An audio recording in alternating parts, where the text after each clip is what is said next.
পৃথিবীর সবচেয়ে সুন্দর জায়গাগুলির মধ্যে এক অন্যতম জায়গা হলো কানাডার ব্যান্ফ ন্যাশনাল পার্ক, যেখানে পাহাড়, লেক আর প্রকৃতি মিলে তৈরি করেছে এক স্বপ্নের রাজ্য।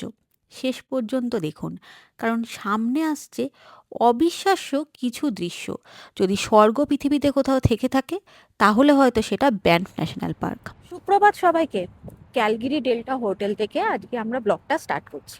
তো আজকে আমাদের ব্যান্ফ এক্সপ্লোর করার ফার্স্ট দিন। কালকে ক্যালগেরি শহরটা যতটা পেরেছি আপনাদেরকে ঘুরে দেখিয়েছি। আজকে আমরা যে ট্যুরগুলো বুক করেছি গেট ইউর গাইডস থেকে, আপনারা আসলেও ক্যালগেরি যদি অ্যালবার্টা বা ব্যান্ফ যদি এক্সপ্লোর করতে চান, তাহলে গেট ইউর গাইড থেকে বুক করতে পারেন। আজকে আমরা যে যে জায়গাগুলো ঘুরবো ব্যান্ফে, সেগুলো হচ্ছে ব্যান্ফ ন্যাশনাল পার্ক, ব্যান্ফ টাউন, তারপর হচ্ছে মিনাওয়াঙ্কা লেক, আরো অনেক কিছু আছে, আরো অনেক ধরনের সারপ্রাইজ ওয়েট করছে। তো ডেল্টা হোটেল থেকেই কিন্তু আমরা আজকে ব্লগটা স্টার্ট করছি। আমরা যে ট্যুর গাইডগুলো বুক করেছিলাম সেখানকার পিক আপ লোকেশন হচ্ছে এই ডেল্টা হোটেল। এখান থেকেই সমস্ত পিক আপ কমপ্লিট করা হয়। আর সামনে যে দেখতে পাচ্ছেন ব্ল্যাক কালারের এই গাড়িটা করেই আমরা, এখন বাজে সকাল 7:30, এখন থেকে একদম রাত্রি 9টা পর্যন্ত কালকেই ঘুরবো। আপনাদেরকে ক্যালগেরির ওয়েদারটা আমি দেখিয়েছিলাম, সেটা ছিল একদম সানি, খুব সুন্দর, একদম পুরো গরম ছিল ওয়েদারটা। আর আজকে প্রথমে সকাল থেকে বৃষ্টি শুরু হয়ে গেছে, আর নেক্সট প্রচন্ড ঠান্ডা। আজকে মোটামুটি আমরা পজিটিভেই থাকবো, কিন্তু ওই 1-2 ডিগ্রি থেকে 7 ডিগ্রির মধ্যে টেম্পারেচার আছে। প্রচন্ড ঠান্ডা, তাই ওই জন্য উইন্টার জ্যাকেট আমাদেরকে ক্যারি করতে হয়েছে। বলেছিলাম না কালকে যে ক্যালগেরি ওয়েদারে কোনো ঠিক নেই। আর আমাদের গাড়ি তো আপনাদেরকে দেখিয়ে দিলাম, সামনে ডেল্টা হোটেল থেকে আমাদেরকে পিক আপ করে নিচ্ছে। চলুন তাহলে যাওয়া যাক। ঘড়ির কাঁটায় বাজে এখন 8:45। আমরা আমাদের জার্নি যথারীতি স্টার্ট করে ফেলেছি। এখানে 7:30টায় আমাদের বোর্ডিং টাইম ছিল, যেটাও কমপ্লিট হয়ে গেছে। এরপর গাড়ি কিছুক্ষণ রাস্তা যাওয়ার পর একটু দাঁড়াবে, কারণ আমরা টিম হর্টন্সে, আমাদের খুব চেনা পরিচিত কফি শপ টিম হর্টন্স থেকে কিছু ব্রেকফাস্ট আমাদের তুলে নেব। গাড়ি এখন মাঝখানে একটু দাঁড়িয়েছে, এই একটা হাবে দাঁড়িয়েছে, তো এখান থেকে আমরা কিছু কফি পিক আপ করে নেব। এই সাইডে দেখিয়ে দিই। ঠান্ডা লাগছে? স্যার জ্যাকেট পরেছো কেন? আছে গায়ে খুলিনি। ও, এই যে সামনেই টিম হর্টন্স আছে, তো টিম হর্টন্স এর সামনেই দাঁড়িয়েছে। দেখা যাক কি নেওয়া যায়। কফি নেব। তো আশেপাশে লোকেশনটা একবার একটুখানি তোমাদের সঙ্গে শেয়ার করে দিই। আর কোথায় কোথায় যাচ্ছি তো বলেই দিয়েছিলাম, জাস্ট একটু ওয়েট করো। জায়গাগুলো ভীষণ সুন্দর, যদিও আমি দেখিনি, বাট রিল দেখেছি, ভিডিও দেখেছি, সেই হিসাবে কথাগুলো বলছি, ভীষণ সুন্দর। আশেপাশে লোকেশনটা একবার দেখিয়ে দিই হাফটার। এই হচ্ছে আশেপাশে লোকেশন, একদম পুরো ক্লাউডি ওয়েদার, এখান থেকে বাস যাচ্ছে। আর ওই হচ্ছে আমাদের গাড়ি 597-এর পাশে। আর এই হচ্ছে চারিদিকে হাফটা। আর এই হচ্ছে কফি হাফটা, যেখান থেকে আমরা কফি নেব টিম হর্টন্স থেকে। চলো।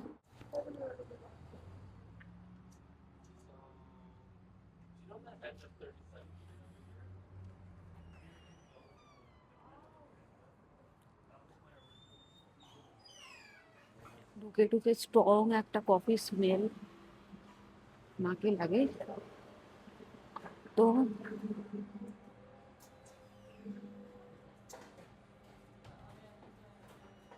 আমরা কিছু গরম কফি আর স্ন্যাক্স গাড়িতে তুলে নিয়ে আবার আমাদের জার্নিটা স্টার্ট করলাম। তো প্রথমেই আমরা যাব হচ্ছে এখান থেকে ক্যানমোরের উদ্দেশ্যে। আর এই ক্যানমোরটা হচ্ছে ক্যালগেরি থেকে ওই 1-1.5 ঘন্টা সময় লাগে। আর এটার ডিস্টেন্স হচ্ছে ক্যালগেরি থেকে 104 কিলোমিটার। মোটামুটি 1 ঘন্টা 12 মিনিট আমাদের সময় লাগবে। ক্যালগেরি থেকে আমরা কিন্তু মোটামুটি 1.5 ঘন্টা এগিয়ে এসে গেছি। আর দেখুন, সামনেই যেটা আমরা দেখতে পাচ্ছি সেটা হচ্ছে ক্যানাডিয়ান রকিজ। আমরা এখন থেকেই মোটামুটি ক্যানাডিয়ান রকিজের দেখা পেয়ে গেছি। আর এই যে রাস্তাটার উপর দিয়ে আমরা যাচ্ছি, এটা হচ্ছে পৃথিবীর সবচেয়ে সুন্দর রাস্তাগুলোর মধ্যে থেকে একটা। চারিদিকে পুরো সবুজে ঘেরা, আর সামনেই হচ্ছে ক্যানাডিয়ান রকিজ, আর তার মাঝখানে এত সুন্দর রাস্তা। এটা কোনো অংশে কিন্তু একটা স্বপ্নের থেকে কম নয়। এই রাস্তাটার প্রশংসা আমি যতটাই বলবো ততটাই কিন্তু কম মনে হবে। কথায় আছে না যে মানুষের চোখ হচ্ছে সবথেকে বড় ক্যামেরা। আমি যতই আমার ফোনের ক্যামেরার মধ্যে দিয়ে এই গোটা রাস্তাটা তুলে ধরে দেখাই না কেন, ততটাই কিন্তু এর সৌন্দর্য কম মনে হচ্ছে। আমি সামনাসামনি যা এর সৌন্দর্য দেখেছি, সত্যি ফোনের ক্যামেরায় সেটাকে তুলে ধরা যাবে না। অসাধারণ সুন্দর দৃশ্য। আর সামনেই নিশ্চয়ই আপনারা দেখতে পাচ্ছেন খুব সুন্দর মানে সবে সবে বরফ পড়া ক্যানাডিয়ান রকিজ। আমরা আগেই জানতে পারলাম জাস্ট কিছুদিন আগে স্নোফল হয়েছে, তাই ওপরে মানে পাহাড়ের ওপরে একদম ফ্রেশ বরফ পড়েছে। আর এদিকে দেখতে পাচ্ছেন খুব সুন্দর চারিদিকে ঘোড়া চড়ে বেড়াচ্ছে। আমরা যত ব্যানফের দিকে এগোচ্ছি তত আরো স্পষ্টভাবে রকি মাউন্টেনগুলো কিন্তু দেখতে পাচ্ছি। আর এইখানে এই যে রাস্তাটার ওপর দিয়ে আমরা যাচ্ছি, এই যে হাইওয়েটা, এই হাইওয়েটার নাম হচ্ছে ট্রান্স ক্যানাডা হাইওয়ে। আর ক্যানাডা ড্রাইভগুলোর মধ্যে এটা হলো সবচেয়ে সুন্দর ড্রাইভ। আর এখান থেকে মোটামুটি ফার্স্টেই যেটা পড়বে সেটা হচ্ছে ক্যানমোর। ক্যানমোর পেরোলেই আরও সুন্দর সুন্দর আমরা ক্যানাডিয়ান রকিজ দেখতে পাবো। আর ব্যান্ফ ন্যাশনাল পার্কে ঢোকার সময় রাস্তার দুপাশে তো বিশাল বড় বড় পাহাড়, আর তারপরে সবথেকে বড় কথা এখানে বন্য প্রাণীও দেখা যায়। ক্যালগেরি শহর থেকে আমরা জাস্ট কিছুক্ষণ পার হয়ে যাওয়া মানে এক ১-২ ঘন্টা আমরা ব্যানফের দিকে এগোনো, যতদূর এগোচ্ছি তখনই কিন্তু একটা ভিন্ন জগতে কিন্তু আমরা প্রবেশ করে ফেলেছি। অসাধারণ এই জগৎ, চারিদিকটা পুরো সবুজে ঘেরা। শুধু একটাই মিসিং, সেটা হচ্ছে একটু রোদের দেখা। আজকে যদি আমরা একটুখানি রোদের দেখা পেতাম তাহলে হয়তো আরো অনেক সুন্দর লাগতো চারিদিকটা দেখতে। এই ক্যানমোরের কাছে যে পিকসগুলো আমরা দেখতে পাচ্ছি, এই পিকসগুলোর নাম হচ্ছে থ্রি সিস্টার পিকস। ক্যানাডার রকি মাউন্টেনের একটা অন্যতম খুব সুন্দর পিকসের মধ্যে পড়ে হচ্ছে এই থ্রি সিস্টার পিকস, যেগুলো এমনভাবে দাঁড়িয়ে আছে যেন দেখে মনে হচ্ছে তিনটে বোনের মতো দাঁড়িয়ে আছে। তাই এদের নাম দেওয়া হয়েছে হলো থ্রি সিস্টার পিকস। এই থ্রি সিস্টার পিকসের তিনটে পর্বতের উচ্চতা কিন্তু আলাদা আলাদা। আর এদের সম্পর্কে, এদের উচ্চতা সম্পর্কে এবারে আমি যতদূর জানি সেগুলো একটু তোমাদেরকে বলা যাক। এদের মধ্যে যে সব থেকে বড় সেটা হচ্ছে বিগ সিস্টার, এর নাম হচ্ছে ফেথ। তো এর উচ্চতা হচ্ছে ৯,৬২৬ ফিট। যে মিডল সিস্টার তার নাম হচ্ছে চ্যারিটি, তার উচ্চতা হচ্ছে ৯,০৮৫ ফিট। আর যে লিটল সিস্টার সে হচ্ছে হোপ, তো তার উচ্চতা হচ্ছে ৮,৮৩৯ ফিট।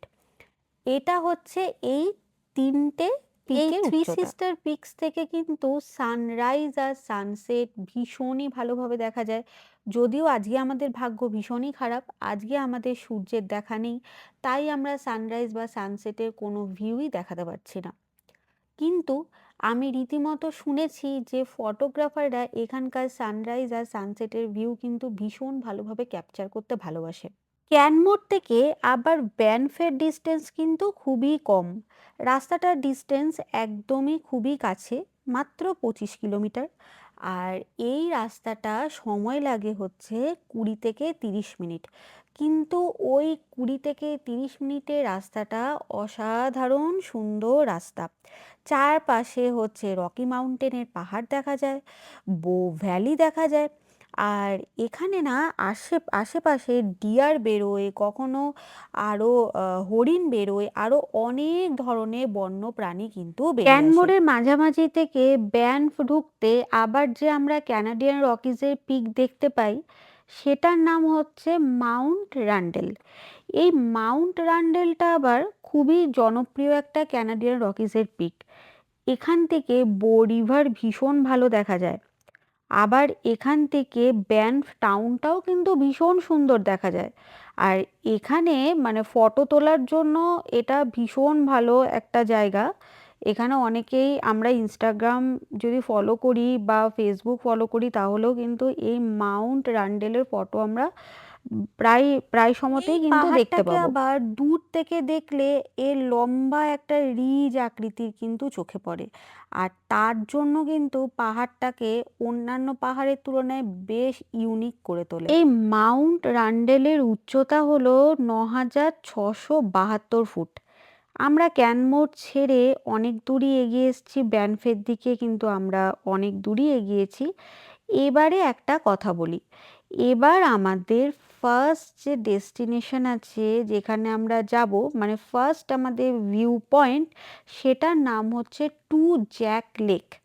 এই টু জ্যাক লেকটা আর কিছুক্ষণ বাকি, কিছুক্ষণের মধ্যেই আমরা প্রায় পৌঁছে যাব টু জ্যাক লেকে। আর ব্যানফ ন্যাশনাল পার্ক ঢুকতেই দেখা যাবে চারিদিকে পুরো একটা বন্য জগতের মধ্যে আমরা পৌঁছে গেছি। চারিদিকে বড় বড় গাছপালা, খুব সুন্দর রাস্তা, আর টেম্পারেচার এখানে কিন্তু এখন বেশ ঠান্ডা। মোটামুটি আমরা আমাদের টুজ্যাক লেকের দিকে অনেকটাই ঢুকে গেছি। আর একটু আগে যে পাহাড়টার কথা আমি বলেছিলাম মাউন্ট রান্ডেল, সেটা কিন্তু একদম আমার সামনে, একদমই সামনে দেখা যাচ্ছে, যার উপরে অল্প অল্প বরফ পড়েছে, যেটা কিছুদিন আগেই স্নোফল হয়েছে সেই জন্য কিন্তু পড়েছে। ওপরের পাহাড়গুলো পুরো মেঘে ঢেকে গেছে, জানি রোদ পড়লে অনেক সুন্দর লাগতো দেখতে, কিন্তু এটাও ভালো লাগছে দেখতে। আমরা আমাদের প্রথম যে গন্তব্য, যে প্রথম ডেস্টিনেশন টু জ্যাক লেক, যেটা আজকের ট্যুরে আমাদের প্রথম দেখার জায়গা, প্রথম ট্যুরিস্ট স্পট বলা যেতে পারে, সেটা হচ্ছে টু জ্যাক লেক। ওপর থেকে দেখছি আমরা, আমরা নিচে অবশ্যই নামবো, কিন্তু তার আগে ওপর থেকে তোমাদের ভিউটা একবার ভীষণই সুন্দরভাবে দেখিয়ে দিই। এই টু জ্যাক লেক থেকে কিন্তু মাউন্ট র্যান্ডেলের ভীষণ সুন্দর ভিউ পাওয়া যায়, যেটার কথা আমি একটু আগেই বলছিলাম। এই টু জ্যাক লেক থেকে কিন্তু ওর যে প্রতিচ্ছবিটা সেটা ক্যাপচার করা যায় যদি রোদ ওঠে, বাট আজকে একদমই রোদ ওঠেনি, একদমই ক্লাউডি ওয়েদার দেখাই যাচ্ছে, তবে ওয়েদার রিপোর্ট বলছে একটু পরে রোদ উঠবে। একটা সাইট সিনে আমরা দাঁড়িয়েছি এখন, তো আশেপাশের নেচারটা আমি যতটা কম বলবো ততটা মানে ভালো হবে, তার থেকে ভালো হবে জাস্ট ঘুরিয়ে দেখানো। আর এর আগে কিন্তু আমি পুরোটাই আপনাদের সাথে আমার আসার যে ভিডিওগুলো সমস্ত কিছু শেয়ার করেছি। আসার সময় রকি মাউন্টেনের বিভিন্ন ভিউ শেয়ার করেছি। তাহলে এখানটা একদম পুরো ঘুরিয়ে একদম দেখাবো। আর এখানে যে লেকের জলটা একদম খুব সুন্দর টার্কিশ ব্লু কালার, গ্রিন কালারের হয়েছে, সরি ব্লু না, গ্রিন কালারের হয়েছে। তো সেটা দেখাবো একদম সামনে নিয়ে গিয়ে। ভীষণই সুন্দর, মানে চোখে না দেখলে বোঝানো যাবে না, এত সুন্দর জায়গা। আমি যত এটা সম্পর্কে বলবো কেন, এটা ততই কম বলা হবে, এটা এতই সুন্দর জায়গা, অন্যরকম। আমি দেখছি আর আমার চোখগুলো জাস্ট আটকে যাচ্ছে, এত সুন্দর জায়গা। চলুন আপনাদেরকে এবার একটু দেখাই। হ্যাঁ, অনেক মন্দ, অনবদ্য সুন্দর জায়গা। পেছনেই রকি মাউন্টেন, আর তার পাশে লেকের জল। হুম, অসাধারণ অসাধারণ। ওই দেখুন পেছনে ওগুলো একদম পুরো ফ্রেশ বরফ পড়েছে। আসার সময় আমাদেরকে আমাদের বললো যে যিনি গাড়ি করে নিয়ে এসেছেন, তিনি বলল যে খুব সুন্দর নাকি, মানে ফ্রেশ বরফ এখন পড়েছে। চারিদিকে জলটা অনবদ্য লাগছে দেখতে। কেমন লাগলো মানে আমাকে অবশ্যই জানাবেন। এই জায়গায় এতক্ষণ ধরে ঘুরছি, আমি একটা জিনিস নোটিস করেছি, সেটা হচ্ছে পাখির ডাক ছাড়া আর কোনো আওয়াজ এখানে আমরা পাচ্ছি না। শুধু নিজেরা যতটুকু কথা বলছি ততটুকু আওয়াজ, আর খুব আস্তে আস্তে পাখির ডাক, আর আস্তে আস্তে জলের স্রোতের আওয়াজ। এবার একটা কথা বলি, আপনারা যদি এই জায়গাটায় আসতে চান, আপনাদের যদি নিজস্ব গাড়ি থাকে তাহলে তো আপনারা গাড়ি করে আসতেই পারেন। আর তাছাড়া আমাদের মতো কিন্তু আপনারা বিভিন্ন ট্রাভেল এজেন্সির সঙ্গে যেমন tours of fun, get your guide এগুলো বুক করেও কিন্তু আসতে পারেন। পাথর আছে, পাথরটা একটু বসি চলুন। চলে বসে সামনের ভিউটা আমরা সবাই মিলে উপভোগ করি। ওহ, কি অসাধারণ জায়গা বলুন তো, চোখটা জুড়িয়ে যাচ্ছে।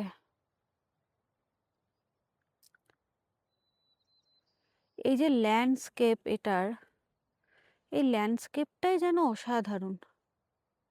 চারিদিকে ল্যান্ডস্কেপ, কোনটা ছেড়ে আমি কোনটা ক্যাপচার করব আমার ফোনে, এত সুন্দর জায়গা।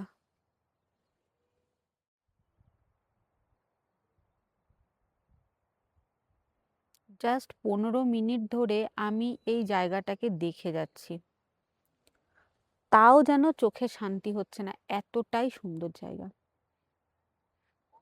যারা কবিতা লিখতে ভালোবাসেন এখানে বসে বসে কবিতাও মানে চলে আসবে, এত ভালো জায়গা। আমরা ওপরে ছিলাম, ওপর থেকে একটুখানি নিচে নেমে এলাম। নিচে নামা আসার পর মানে না একটা জায়গায় যাচ্ছি আর একটা একটা ভিউ মানে চোখে পড়ছে। নিচের ভিউটা যেন আরো ভালো লাগছে, এত সুন্দর চারিদিকটা লাগছে। তো এখানে এলে জলটা আরেকটু সুন্দর করে ইয়ে করা যাবে, মানে দেখা যাবে। এখানে আরো দেখতে খুব ভালো লাগছে, চারিদিকটা খুব সুন্দর লাগছে দেখতে। মানে জাস্ট একটা পাথরের ওপরে বসে থাকা যায় আর শান্তিটা অনুভব করা যায়। মানে শহরে এত কোলাহল, তার মধ্যে থেকে একটু শান্তি খুঁজে পাওয়া, এটাই আর কি। খুব ভালো লাগছে, খুব সুন্দর লাগছে, অ্যামেজিং, জাস্ট অ্যামেজিং। মানে মানে ভাষায় ব্যক্ত করা নয়, এত সুন্দর জায়গা।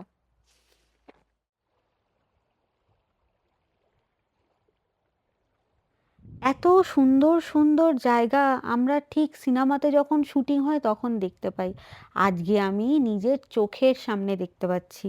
এবারে একটা কথা বলি, এই টু জ্যাক লেকে কিন্তু গ্রীষ্মকালে মানে সামারে কিন্তু কায়াকিং, তারপরে প্যাডেল বোর্ডিং, পিকনিক, সাঁতার কাটার জন্য ভীষণই আদর্শ জায়গা। ওই দেখুন সামনেই কিন্তু কায়াকিং হচ্ছে, এখানে কিন্তু কায়াকিং আপনি ভাড়া নিয়ে করতে পারেন, ভীষণ ভালো লাগবে। আমরা করতে পারলাম না কারণ আমাদের এরপরই মিনেবাঙ্কা লেকে ক্রুজ বুক করা আছে, মানে এখানে আমরা যদি বেশি টাইম কাটাই ওই ক্রুজটা আমরা ফেল করব। একটা জিনিস বলি, এখানে মানে এই সুন্দর জলটার ধারে সবাই খুব সুন্দর কায়াক চালাচ্ছে, এটা একটা অ্যাক্টিভিটি। তো এটা এটা করতে গেলে বুক করতে হয়। এরা কত করে নেয়? $100 মেবি, না? 100 or 150? নো আইডিয়া, দেখতে হবে। হ্যাঁ, ওই 100 মতোই ওরকম। মানে যে কোনো ট্যুর এজেন্সিকে দিয়ে এটা বুক করতে হয়। আর আকাশে পুরো মেঘ এসে গেছে।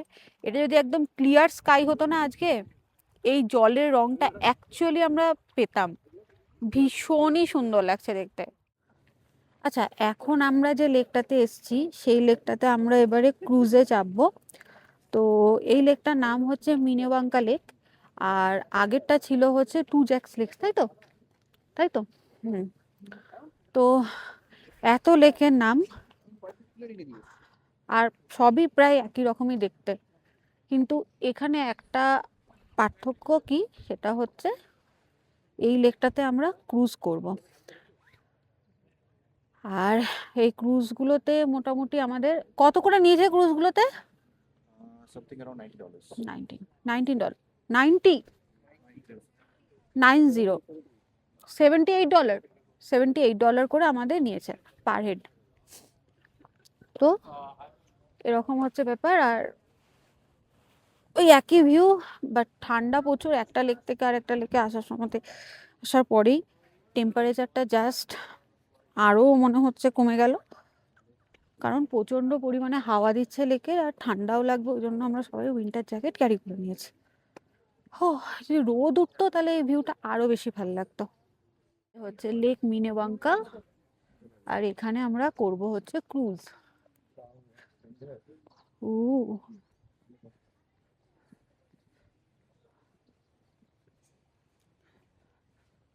এই যে ওখান থেকে গিয়ে আমরা ক্রুজে চাপবো, পুরো লেকটা আমরা ক্রুজে ঘোরাবো। এতক্ষণ ধরে যে লেকটা উপর থেকে দেখছিলাম, এবার একদম পুরো সামনাসামনি দেখবো। জল আলাদা? না, আমার তো সেম লাগছে, এটাই তো গেছিলাম। না না, এখানে তো কভার, আমরা তো এদিক থেকে এলাম নাকি এদিক থেকে এলাম। মানে একটু মেঘ ছিল বলে একটু অন্ধকার লাগছিল, বাট এখানে একটু ক্লিয়ার বলে হ্যাঁ, লাগবে। আর কি গ্রিনটা আসছে। ফাইনাল বোর্ডিং দিয়ে দিয়েছে। চলো চলো চলো চলো চলো। তো এটা হচ্ছে পুরোটা একদম মিনাবাঙ্কা লেক। সবাই দৌড়াচ্ছে ক্রুজের জন্য। সব থেকে শেষে মনীষা দৌড়াচ্ছে। আমার দৌড়ানোর কোনো দরকার নেই, কারণ ওরা 3জন পৌঁছালেই বলে দেবে একজন আছে।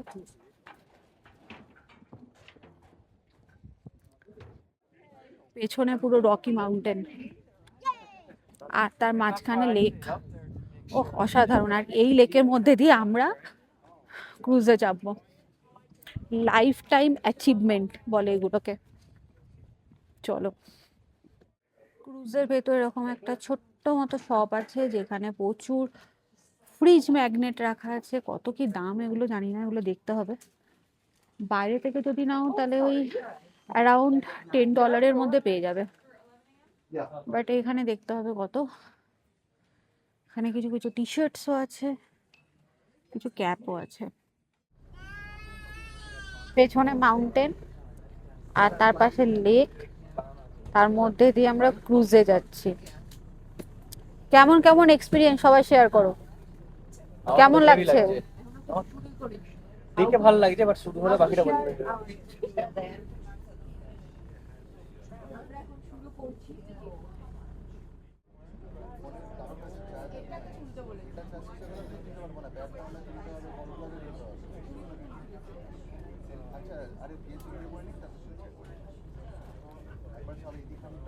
মিনেওয়াঙ্কা, এই শব্দটির অর্থ কি বলুন তো? এই শব্দটির অর্থ হলো আত্মাদের হ্রদ। স্থানীয় স্টোনি নাকোডা আদিবাসীরা বিশ্বাস করতেন এই হ্রদের সঙ্গে রহস্যময় আত্মিক শক্তির সম্পর্ক রয়েছে। প্রায় 21 কিলোমিটার দীর্ঘ এই হ্রদটি ক্যানাডিয়ান রকিজের অন্যতম বৃহত্তম হ্রদ। তবে এর সবচেয়ে অবাক করা বিষয় হলো এই হ্রদটির গভীরে লুকিয়ে আছে একটি ডুবে যাওয়া পুরনো গ্রাম। বহু বছর আগে বাঁধ নির্মাণের ফলে এই পুরো এলাকাটা জলের নিচে তলিয়ে যায়। বর্তমানে এখানে বোট ক্রুজ হয়, কায়াকিং হয়, হাইকিং হয় আর বন্যপ্রাণীদের দেখার সুযোগ মেলে। এখানে এই মিনেওয়াঙ্কা লেকের যে জলটা, সেটা হচ্ছে নীল সবুজ স্বচ্ছ জল, আর যেটার টানে বহু দূর দূর থেকে এই আমাদের মতো ভ্রমণ পিপাসীরা ছুটে আসে। I'll get to you as soon as I possibly can. But I want to start things off by actually taking us all on a journey together 13,000 years ago into the past. And here, friends, along these very shorelines, on our left, our right, তোমরা হয়তো এতক্ষণে একটা জিনিস notice করেছো, এই লেকটার আশেপাশে পুরোটাই কিন্তু পুরো পাহাড়ে ঘেরা, আর তার মাঝখানে যাচ্ছে হচ্ছে নীল সবুজ জল। অসাধারণ দৃশ্য। আর এই জলটা হচ্ছে, মানে এই লেকটা হচ্ছে প্রায় 21 কিলোমিটার লম্বা।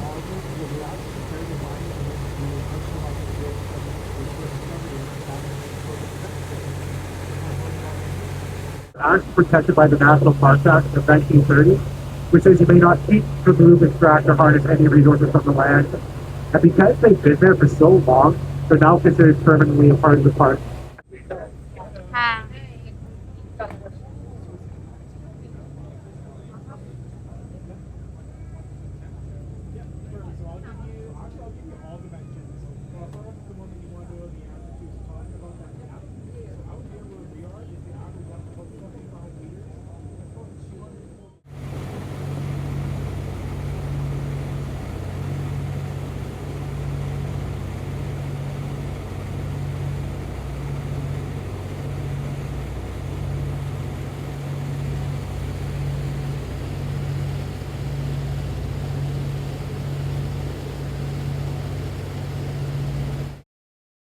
এই যে লেকের জল আর ভিউগুলো এতক্ষণ অবধি আমি তোমাদেরকে শেয়ার করলাম, তোমরা কি নোটিস করলে আমার মতো? সেটা হচ্ছে যে এই যে ভিউগুলো, মাউন্টেনের যে ভিউগুলো, সেটা কিন্তু বিভিন্ন জায়গায় বিভিন্ন রকম, কোনোটার সঙ্গে কোনোটার কোনো মিল নেই। যত দেখছি তত আলাদা আলাদা পার্থক্য আমি খুঁজে পাচ্ছি। অসাধারণ লাগছে চারিদিকটা দেখতে। কোথাও কোথাও নীল জল পাচ্ছি, তো কোথাও কোথাও হালকা সবুজ জল পাচ্ছি। তো দারুণ ভিউ। আর কিছুক্ষণ আগে রোদ উঠেছিল, রোদ ওঠার সময়তে একদম পুরো ভিউটা অসাধারণ লাগছিল দেখতে।